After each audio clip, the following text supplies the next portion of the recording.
Hi, we are here at the first day of Bigsound, and I'm here with the lovely Alice Ivy.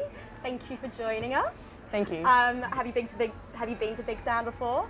I went last year just to hang out and see what the conference was like, and it was kind of good doing it just as a bit of a taster. So, but this year is my first year showcasing. How exciting! Yeah. I want to touch base on your origins musically. So I know you started in a soul band, and I wanted to know where Alice Ivy came from. Was it sort of underlying that whole time, and then you just had a direction or a turning point, or how did I don't know.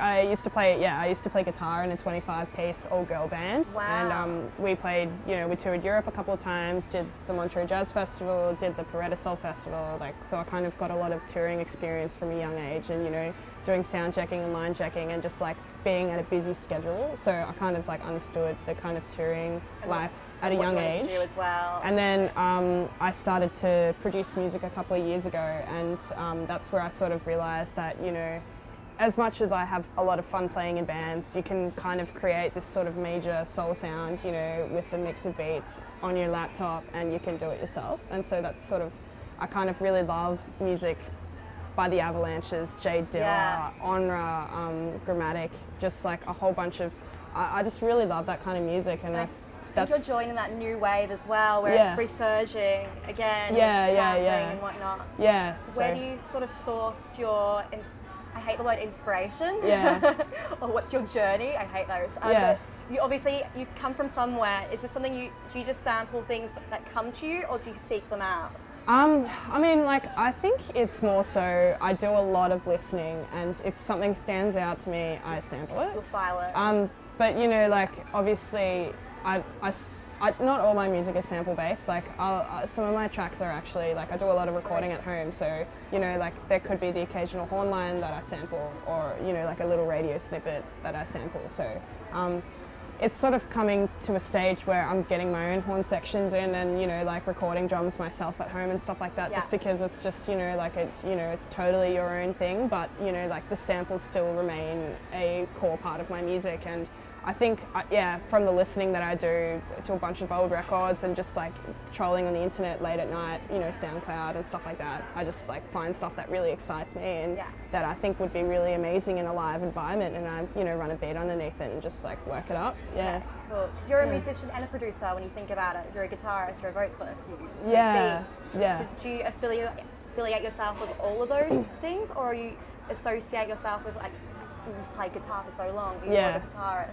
Well, it's funny because a lot of people, say when I meet a new person, it's oh, who do you, what do you do? Do you say you're a guitarist? Do you say you're a producer?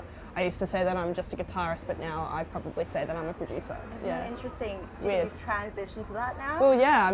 I still love playing guitar and I still do it a lot, but it's just producing is just, I feel like guitar can fall under producing for sure. Yeah. And what are you listening to at the moment? I think that's a question that everyone wants to know. What am I listening to at the moment? Yeah. I actually am really giving the new De La Soul album a really good whirl. Yeah, so it's featuring... I saw them in Melbourne a couple years ago. Oh. Amazing. Yeah. And Little Dragons on that, and it's just one of those albums that I think Kendrick might be on it as well. Yeah. It's just one of those albums that's just an amazing piece that you can just listen to from start to finish. For sure. What else am I listening to at the moment? I'm listening to a lot of local music as well. I really love Ainsley Wills. She's that EP that she released probably about a year ago now is still phenomenal, and she's up here playing. As well. Yeah. So I really love her music, and I don't know. I love to listen to the local artists as well. Billy Davies is another guy that he's doing amazing things with his band, and Cool. And I want to touch base on your collabs as well. You've collaborated with Rara and Georgia Van Eden for Touch. Yeah. How did they come about?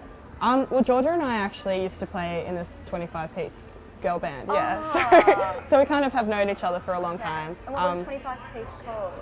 That was a band called the Sweethearts, and they're still kicking. But it was more of it's a rotating band for girls who can audition, and when you kind of get to 20, 19, you kind of got to leave. So I kind of knew Georgia from then on, and she moved to London to pursue her own musical career. She's an amazing blues singer, so she's doing things over there, playing with amazing bands, and Last time I was touring in Europe last year, we managed to get into the studio and do some recording.